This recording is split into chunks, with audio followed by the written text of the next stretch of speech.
En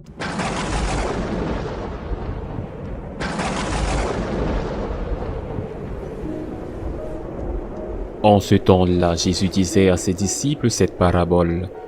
Un homme qui partait en voyage appela ses serviteurs et leur confia ses biens. À l'un, il remit une somme de 5 talents, à un autre 2 talents, au troisième un seul talent, à chacun selon ses capacités. Puis il partit. Aussitôt, celui qui avait reçu les 5 talents s'en alla pour les faire valoir et en gagna 5 autres. De même, celui qui avait reçu 2 talents en gagna 2 autres. Mais celui qui n'en avait reçu qu'un alla creuser la terre et cacha l'argent de son maître. Longtemps après, le maître de ses serviteurs revint, et il leur demanda des comptes. Celui qui avait reçu 5 talents s'approcha, présenta 5 autres talents et dit, « Seigneur, tu m'as confié 5 talents, voilà j'en ai gagné 5 autres. » Son maître lui déclara, « Très bien, serviteur bon et fidèle, tu as été fidèle pour peu de choses, je t'en confierai beaucoup, entre dans la joie de ton Seigneur. » Celui qui avait reçu 2 talents s'approcha aussi et dit, « Seigneur, tu m'as confié 2 talents, voilà j'en ai gagné 2 autres. » Son maître lui déclara, « Très bien, serviteur bon et fidèle, tu as été fidèle pour peu de choses, je t'en confierai beaucoup. Entre dans la joie de ton Seigneur. » Celui qui avait reçu un seul talent s'approcha aussi et dit, « Seigneur, je savais que tu es un homme dur. Tu moissonnes là où tu n'as pas semé. Tu ramasses là où tu n'as pas répandu le grain. J'ai eu peur et je suis allé cacher ton talent dans la terre. Le voici. Tu as ce qui t'appartient. » Son maître lui répliqua, « Serviteur mauvais et paresseux. Tu savais que je moissonne là où je n'ai pas semé, que je ramasse le grain là où je ne l'ai pas répandu. Alors il fallait placer mon argent à la banque, et à mon retour, je l'aurais retrouvé avec les intérêts. Enlevez-lui donc son talent, et donnez-le à celui qui en a 10. À celui qui a, on donnera encore, et il sera dans l'abondance. Mais celui qui n'en a rien se verra enlever même ce qu'il a.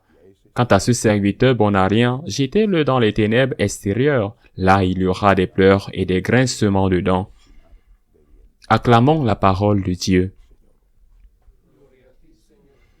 Jésus continue en insistant. Il nous enseigne avec insistance qu'il y a la vie éternelle et qu'il y a un jugement. Dans ce cas précis, cet évangile nous rappelle que nous allons être jugés, non par un caprice d'un juge étranger, mais par amour d'un père qui ne cesse pas d'être père, même quand il est juge. Et il ne cesse pas d'être juge même quand il est père. Nous allons être jugés selon nos possibilités. Dieu ne nous demande pas ce que nous ne pouvons pas faire, mais ce que nous pouvons faire. Il le demande et a le droit de le demander. Il nous a donné des talents, certains plus et d'autres moins. Il y a des gens qui naissent plus intelligents, même au sein d'une même famille, naturellement. Il y a des gens qui ont plus de ressources, plus de possibilités, par exemple, éducatives, affectives. Le Seigneur sait tout cela. Il est Père, il est juge, il agit avec miséricorde dans son jugement, mais juge. Et donc, celui qui a reçu le moins sera aussi moins sollicité. Tel est le premier enseignement de l'évangile d'aujourd'hui. Combien m'ont-ils donné à moi? Au lieu de te comparer à d'autres qui ne font peut-être pas de bonnes œuvres ou toutes les bonnes choses que tu peux faire, compare-toi à toi-même. Ne te mesure pas selon les autres, car tu ne sais pas ce qu'ils ont. Tu ne sais pas comment a été leur enfance, ou vous ne savez pas comment est leur santé. Vous ne savez peut-être presque rien de ce qu'il y a à l'intérieur de leur âme. Compare-toi à toi-même. Tu n'as pas à rivaliser avec quelqu'un de l'extérieur. Rivalise avec toi-même et examine ta conscience. Combien j'ai reçu dans tous les aspects? Comment vont mes parents? Comment ont été les personnes qui t'ont entouré en dehors de tes parents et qui t'ont donné de bons exemples? Quelle opportunité as-tu eu dans la vie? Que serais-tu devenu si tu n'avais pas eu ces opportunités et ces personnes? Combien de talents as-tu reçu? Vraisemblablement nombreux, on peut dire que d'autres ont eu plus de talent ou que vous auriez aimé changer ceci ou cela de votre histoire, de votre famille, de vos origines ou de votre cheminement scolaire éventuellement. Mais qu'avez-vous? Qu'est-ce que tu as? Qu'est-ce qu'ils t'ont donné? Peut-être qu'ils ne vous ont pas donné 10, mais ils vous ont donné 5. Ou même, il se pourrait qu'ils ne vous aient donné qu'un. Eh bien, que faites-vous de ces talents? Qu'est-ce que tu es en train de faire? Que fais-tu de tes rêves, de ta jeunesse, des idéaux de ta jeunesse? L'écrivain Paul Claudel a dit après sa conversion, il disait, qu'ai-je fait du jeune homme que j'étais? C'est une question que je me pose souvent. Qu'ai-je fait du jeune homme que j'étais? Qu'est-ce qui a fait des illusions? Qu'ai-je fait des illusions que j'avais? Et je ne parle pas d'ambition, mais d'illusion, d'envie de changer les choses. Qu'ai-je fait des promesses d'amour à Dieu? Qu'ai-je fait du désir de sainteté? Qu'ai-je fait du jeune homme que j'étais? J'insiste sur le fait que nous devons tous nous poser cette question, même fréquemment. Mais aujourd'hui, je ne peux pas parler seulement de l'évangile, c'est que c'est la fête de Sainte Monique.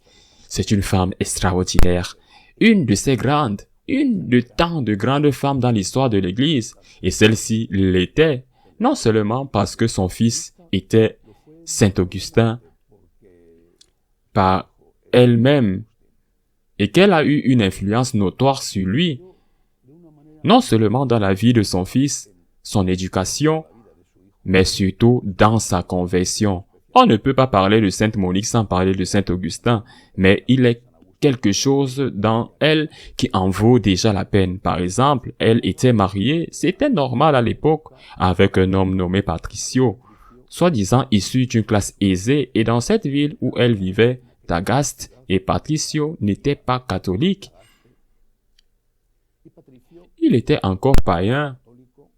Elle est née. Sainte Monique est née très peu de temps après l'édit de Constantin de Milan. Elle était mariée à un homme d'un génie très violent. Mais très violent, on disait qu'il était l'un des hommes les plus violents de la ville. Cependant, il ne l'a jamais frappée et c'était tout à fait normal que les hommes frappent ces femmes à l'époque. Quand les voisins qui connaissaient le génie de son mari lui ont demandé pourquoi ne te frappe-t-il pas? Les nôtres nous frappent. Elle a répondu, Dieu ne se bat pas si l'un ne veut pas. Quand il devient fou, je me tais. Je ne dis pas que c'est ce qu'il faut faire. Je dis que c'est ce que Sainte Monique a fait à base de patience, de douceur, d'insistance. Elle a réussi à faire convertir et changer son mari, cette bête avec qui elle s'est mariée. Elle avait une belle-mère qui était du même tempérament que son mari et vivait avec elle et lui rendait la vie absolument impossible. Elle a aussi su adoucir sa belle-mère qui, de la même manière que son époux, l'a amenée jusqu'au baptême. Elle a eu 3 enfants. Le plus âgé d'entre eux, Augustin, était son grand mal de tête depuis l'enfance. Nous savons quelque chose sur Augustin lui-même à partir de ses confessions. À quel point ce personnage hérité de son père était difficile. Aussi quelque chose de sa douce mère. Problème depuis l'enfance. Augustin lui-même raconte comment il a dû être puni ou comment ses professeurs l'ont puni quand il était enfant. Le père d'Augustin décède alors qu'il a à peine 16 ans. Il avait encore besoin de beaucoup d'influence de son père et à ce moment, il a déjà disparu et Augustin a perdu. Brillant, extraordinaire, mais en même temps très loin de Dieu. Il ne voulait pas être baptisé, bien qu'à une occasion, il ait même promis, il ne voulait pas être baptisé, il se sépara spirituellement de sa mère. Il alla à Rome et là, il tomba dans la secte des Manichéens, une secte d'origine persane, une secte qui disait qu'il y a 2 principes, le bien et le mal, opposés en permanence et de même puissance, et pour qui il était bien plus commode d'honorer et d'adorer le principe du mal qui est le démon plutôt que le bien. Avec ces idées, Augustin est retourné chez lui une fois. Son père était déjà mort. Sa mère était propriétaire de la maison, et quand Augustin a commencé à parler à sa mère qu'il aimait beaucoup de toutes ces idées manichéennes, elle lui dit « Quitte cette maison immédiatement. Je ne consens pas à ce que dans cette maison le vrai Dieu soit insulté et le diable soit loué. » Et elle l'a mis dehors. Dans la rue, à une occasion, Sainte Monique a fait un rêve selon lequel Saint Augustin se convertirait et revenait vers elle, catholique converti. Quand elle le lui a dit, son fils lui répondit « Comme c'est bon que tu vas devenir manichéenne. » Et elle répondit « Le rêve me dit que c'est toi qui vas me revenir et non moi qui vais venir à toi. » Ce rêve s'est réalisé. Saint Augustin, après sa brillante carrière publique, est arrivé à Milan où se trouvait alors la cour impériale. C'était le centre du pouvoir dans la Rome occidentale. Là, à Milan, triomphant, il a rencontré un grand homme, l'évêque de Milan, Saint Ambroise. Selon la tradition, un évêque a dit à Sainte Monique, certains disent que c'était Saint Ambroise, d'autres disent que c'était un évêque en Afrique. Quand Sainte Monique s'est exhalée en disant que cela lui a causé beaucoup de problèmes, qu'elle n'a pas plus que prié et pleuré pour Augustin, qu'il n'y avait aucun moyen qu'il puisse se convertir, qu'il menait une mauvaise vie. Il vivait en union libre avec une femme avec qui il a eu un fils. Eh bien, quand elle s'est déchargée chez un évêque, cet évêque lui a dit « Tu ne peux pas perdre le fils de tant de larmes. » Et c'est ainsi que le rêve de Sainte Monique se réalisa.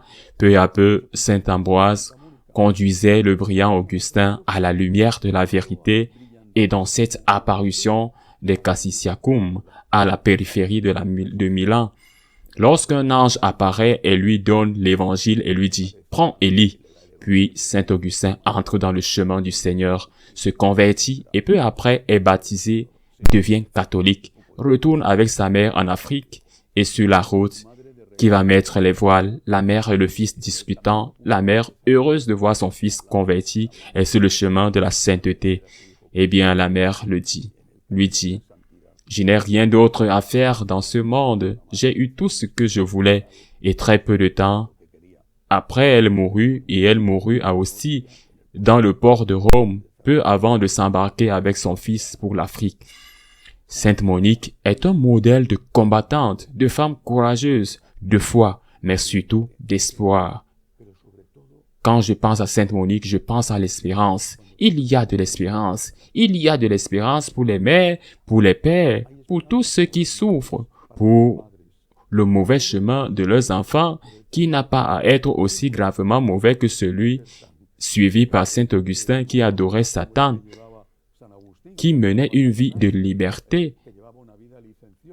Peut-être que ce n'est pas grave, mais ils ne sont pas avec Dieu et les parents souffrent beaucoup parce qu'ils pensent à ce qui va arriver à leur enfant loin de Dieu. Quand les problèmes de la vie arrivent et qu'à l'heure de la mort arrive, où vont être leurs enfants? Où vont être leurs enfants? Comment vont-ils faire face aux difficultés s'ils ne sont pas avec Dieu? Ce Dieu qui leur a été d'un soutien absolu et sans qui ils n'auraient pas pu aller de l'avant. Il y a tant de douleur dans les parents quand ils voient qu'ils ont échoué dans la chose la plus importante, la transmission de la foi à leurs enfants. Eh bien, Sainte Monique est un modèle d'espérance. Ce que l'évêque a dit à Sainte Monique, le fils de tant de larmes ne peut être perdu. Le Seigneur continue de dire à chacune des mères et des pères, continue de prier, continue d'offrir le meilleur témoignage, ne te fatigue pas, n'abandonne pas, tu ne perdras pas, tu ne peux pas perdre le fils de tant de larmes. Continue de prier, je ne pense pas qu'il y ait quelque chose de plus puissant sur terre, au ciel, la force de Dieu, mais sur terre, je ne pense pas qu'il y ait quelque chose de plus puissant qu'une femme, une mère à genoux, qui pleure et demande ses enfants. Dieu écoute ses supplications. Une autre chose est que nous voyons les choses quand on veut les voir. C'est dit qu'on le voit ici. Sur terre, Sainte Monique a eu la chance de le voir.